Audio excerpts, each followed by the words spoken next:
Just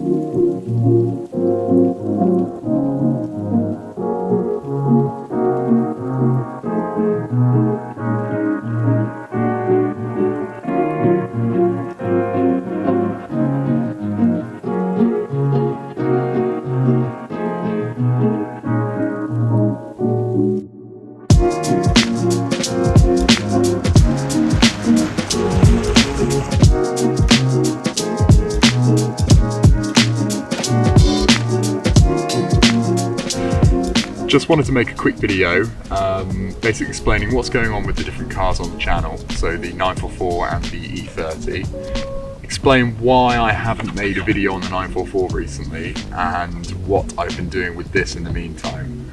I much prefer being behind the camera than in front, so I'm going to quickly run through what I've been doing to this now. Nice. So as you can probably tell from its still quite ratty exterior appearance, most of the work that I've been doing on the car has been mechanical so far. The only bit of cosmetic work that I've completed is getting the wheels refinished. Obviously we've got sort of brand new tyres on them for the MOT because the ones that were on there were completely cracked and rotten. So I thought whilst we're doing that, it's probably a good time to get the wheels refurbed. They were all straight and non-bent, so I thought, it's definitely worth doing. So they're looking a lot better than they were. So really the main mechanical work that I've been up to would be basically just giving the engine a major service.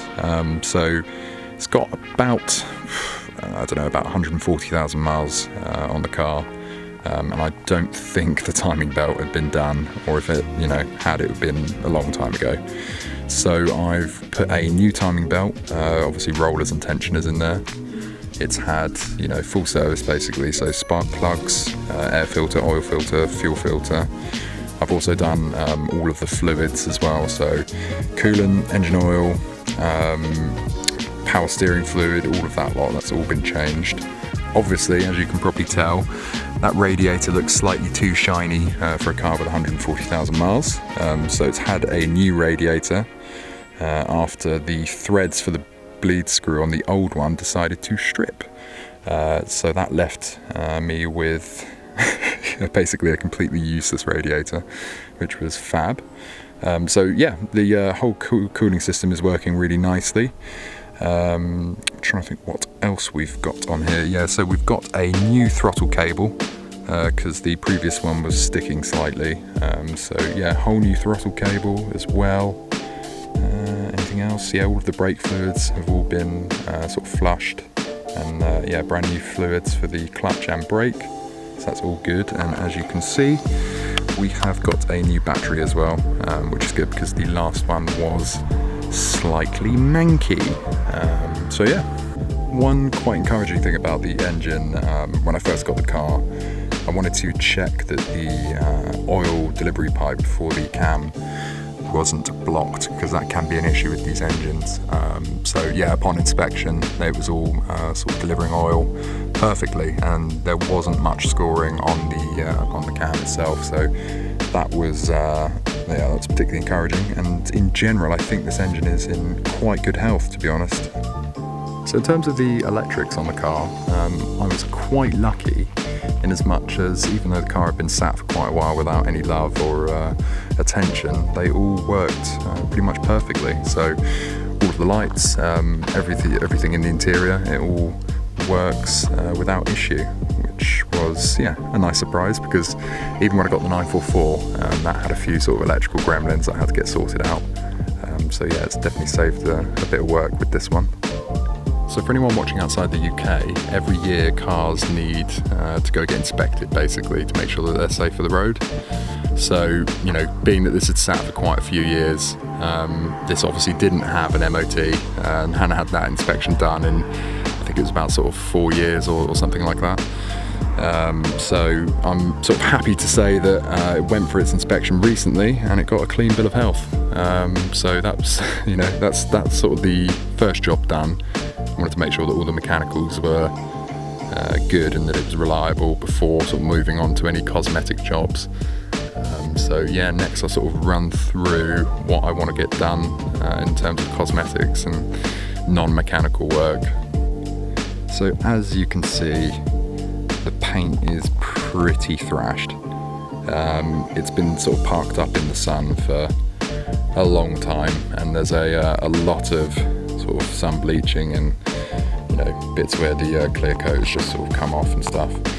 Obviously there's a lot of dents as well. From what I can imagine, I think this car was a bit of a sort of family runaround, because there's a lot of sort of little tiny dents in the doors where, I don't know, maybe kids have sort of opened it up and bashed the door on something. So I think basically the idea is I want to take it to a body shop and give them a sort of certain budget and just see how good we can make it look. Obviously I'm under no illusions that this needs a fair amount of work. So some of it I believe can probably be saved with a good sort of cut and polish, like the roof, because the paint is not so bad on the roof, it's just a little bit faded. So I think that can probably be brought back. But I imagine things like the sort of doors, they're probably going to have to be resprayed. So yeah, a little bit of work to do, but obviously I think it's, now that it's sort of mechanically all good, it's worth doing really, just to make this car look a bit fresher. So yeah, that's what I will be doing next. So I need to go drop the car down at a body shop and sort of see where we go from there really. In the interior, things are not that bad.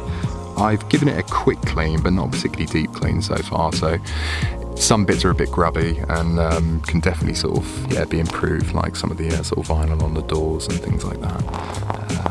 One major issue that I want to get sorted is that, because that is not particularly pleasant to look at. Whether that's a sort of replacement seat or a bit of reupholstery, not really sure, so I will be sort of investigating both options there and seeing sort of what makes more sense. There's a few sort of little issues, so like the cover on the dash there is slightly cracked in places, so I'll try and find a replacement one of those. Could probably do with a new shift knob, because that's a little bit manky as well. But other than that, the interior is not so bad at all. The wheel's in pretty good nick, there's no real cracking on the dashboard, and yeah, all the carpets and stuff are not so bad. Just needs a bit of a deep clean. I think what I've enjoyed so far about this car is it's a completely different prospect to the 944. It's the least sporty car I've ever driven, this E30. It's much more relaxed, which is nice by comparison. You know, it sort of floats around corners instead of the 944 on its Bilstein suspension, you know, feeling a lot more racy. Obviously being a 318, yeah, not a massive abundance of power. It's certainly not gonna sort of rip your face off, which is very different as well. The 944 definitely feels a bit more sprightly, but yeah, it's just pretty relaxing. I love the sunroof, you know, you can just get that all opened up, which is sort of really nice. And yeah, just in general, it's a very relaxing car to drive. You just sort of waft about in it, looking quite cool. And yeah, I think that's really where its strengths are, just being a sort of very cool dad wagon, basically. So the sun's going down now, so I'm going to finish off the video. I thought it would be nice to go for a quick drive in the E30 just through the forest here and show you what it's like to ride on board. So keep watching and we'll go for a quick drive.